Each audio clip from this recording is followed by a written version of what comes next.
Baik, Assalamualaikum warahmatullahi wabarakatuh. Selamat bertemu kembali dengan saya Abu Iqbal. Di sini saya akan menampilkan beberapa aplikasi yang saya namakan dengan Q Kasir. Yang mana aplikasi Q Kasir ini kita buat dengan menggunakan PHP, kemudian menggunakan jQuery dan Ajax tentunya. Untuk database-nya kita menggunakan database MySQL. Untuk PHP-nya PHP native. Untuk servernya saya menggunakan SAM versi yang sekian panel versi 322. Untuk text editornya saya menggunakan ini editor ini. Ini adalah beberapa script yang sudah kita buat. Tetapi dalam kesempatan ini kita tidak membahas tentang skripnya, tetapi membahas dulu bagaimana alur dari kerja dari aplikasi ini. Ya, aplikasi Kikasir ini seperti biasa aplikasi yang lainnya, untuk bisa menggunakan kita harus login terlebih dahulu. Kita coba login. Ya, untuk login selain nama user dan password juga ada harus memilih dulu yaitu shift untuk memudahkan nanti pelaporannya, Pak. Pemisahan pelaporannya. Oh, salah. Ya. Nah, di awal pertama kali kita membuka aplikasi ini, kita akan disuguhkan dengan dashboard dari beberapa grafik dan juga informasi-informasi penting seperti dashboard pembelian, resume pembelian, dan resume penjualan, ada retur penjualan, dan juga margin. Ya, ini ada margin. Dan juga ada grafik dari grafik pembelian dan grafik penjualan. Ya, secara otomatis sudah bisa tergambarkan secara mudah di depan atau di dashboard utama. Ya, untuk pertama kali biasanya kita akan mengisi dari data supplier maupun pelanggan. Kita bisa menggunakan menu sebelah kiri. Di menu master ada data supplier dan data pelanggan. Ya, di sini kita bisa melihat seluruh list daftar nama supplier maupun pelanggan. Ya, seperti ini. Nah, data-data ini bisa kita edit. Seperti ini. Kita lakukan pengeditan atau kita hapus. Ya, bisa kita hapus. Untuk menambah, kita tekan tombol plus baru. Ya, kita isikan nama KTP, nomor KTP, kemudian namanya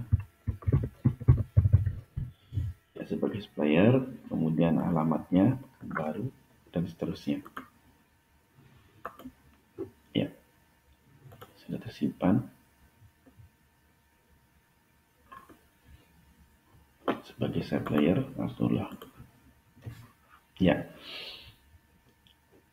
begitu juga dengan pelanggan.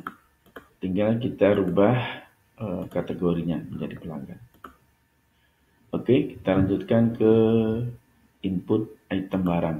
Ya, master item barang adalah seluruh daftar nama-nama produk yang akan kita jual. Ya, untuk pencarian di sini untuk menampilkan seluruhnya kita bisa menampilkan berdasarkan kategorinya.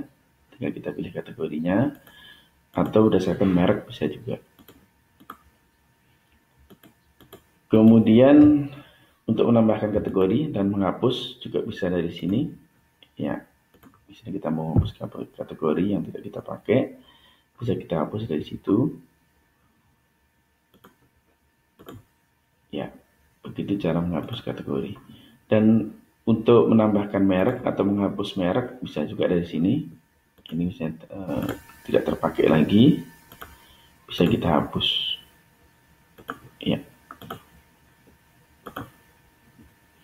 Dan ada konfirmasi apakah Anda yakin akan menghapus data ini untuk memastikan akan validnya data, artinya mana tahu data tersebut sebenarnya masih terpakai, jadi ditambahkan dengan konfirmasi ini. Baik, untuk menambah item, ya kita tekan tombol item baru seperti biasa, kita isi data-datanya. Nah, untuk item barang ini, kode atau barcode-nya ini bisa kita isi manual seperti ini, atau kita bisa sorotkan ke barcode reader. Ya, barcode reader apa saja bisa kita pakai. Tes input barang. Kategorinya bisa dipilih minuman dan lain-lainnya. Harga beli misalnya 12.000 atau 10.000. Kemudian harga persen marginnya misalnya kita ambil 12. Ya, secara otomatis akan menampilkan harga jualnya. Kita isi stok awalnya misalnya 10, stok minimumnya kita isi 10. Kita tekan tombol simpan. Ya, ini akan muncul di sini. Sudah berhasil masuk ke list item barang. Ya. Nah, setelah kita menginput master barang atau master item barang, kita bisa melakukan pembelian maupun penjualan. Kita coba dulu dengan pembelian. Oke, kita buka item tersebut. Menunya dari menu pembelian di sini. Ya. Nah, ini adalah form atau lembar untuk melakukan transaksi pembelian. Untuk melakukan pembelian, kita harus memasukkan dulu kita beli dari mana. Ya, misalnya tadi kita sudah mendaftar ke Abdullah, kita pilih Abdullah. Tinggal kita cari di sini. Atau misalnya banyak data tersebut. Nah, bisa kita lakukan pencarian di sini. Baru kita tekan nama Abdullahnya. Nomor invoice kita ketikkan manual, karena ini disesuaikan dengan invoice yang kita terima dari mitra kita. Untuk jenis pembayaran, kita bisa memilih antara tunai maupun cara pembayaran yang lainnya, atau non-tunai misalnya.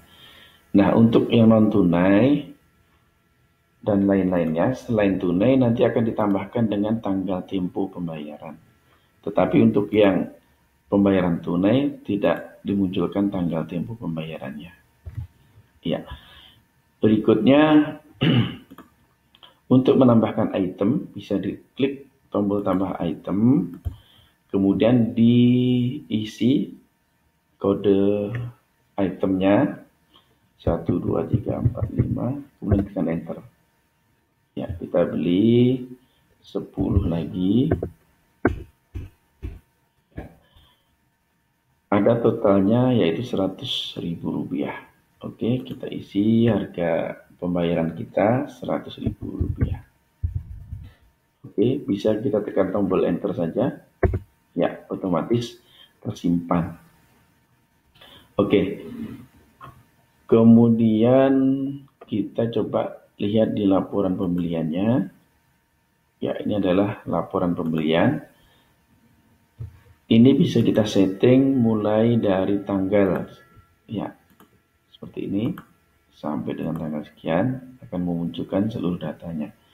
Ini data pembelian yang sudah kita lakukan, jadi akan muncul di sini.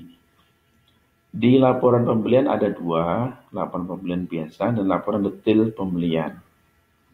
Bedanya kalau laporan pembelian di sini tidak ada item barangnya, cuma ada total resume pembelian kita. Untuk melihat detail itemnya, kita bisa lihat di laporan detail pembelian. Kita pilih rentang waktunya seperti ini, kemudian kita tekan tombol cari. Nah, akan memunculkan item-item barangnya. Seperti itu. Ya. Berikutnya kita akan mencoba melakukan penjualan nih. Ini laporan penjualan atau transaksi penjualan bisa kita lakukan dari menu penjualan. Ya. Seperti biasa kita masukkan dulu nama dari pelanggan kita, misalnya umum. Kita juga bisa memilih jenis pembayarannya juga. Kemudian tinggal kita pilih tombol tambah. Ya.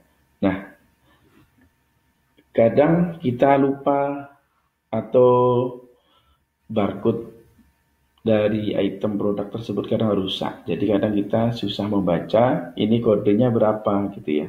Nah, ini bisa kita setting, ini bisa kita cari dari nama barang. Tadi kita lakukan tes. Ya. Nah, dengan mudah kita akan ditampilkan nama barang tersebut beserta banyaknya stoknya untuk melihat kecocokan dari stok kita. Kita klik, ya seperti ini, kode barang akan terisi secara otomatis.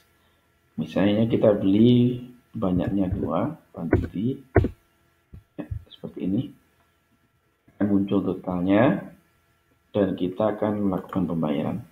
Untuk aplikasi ini sudah dilengkapi dengan diskon, baik diskon persentase seperti ini maupun diskon rupiah. Oke, untuk contoh kasus sekarang kita tidak melakukan diskon, kita lakukan pembayaran misalnya 25.000. Oke, tinggal kita tekan tombol enter dan kita bisa cetak.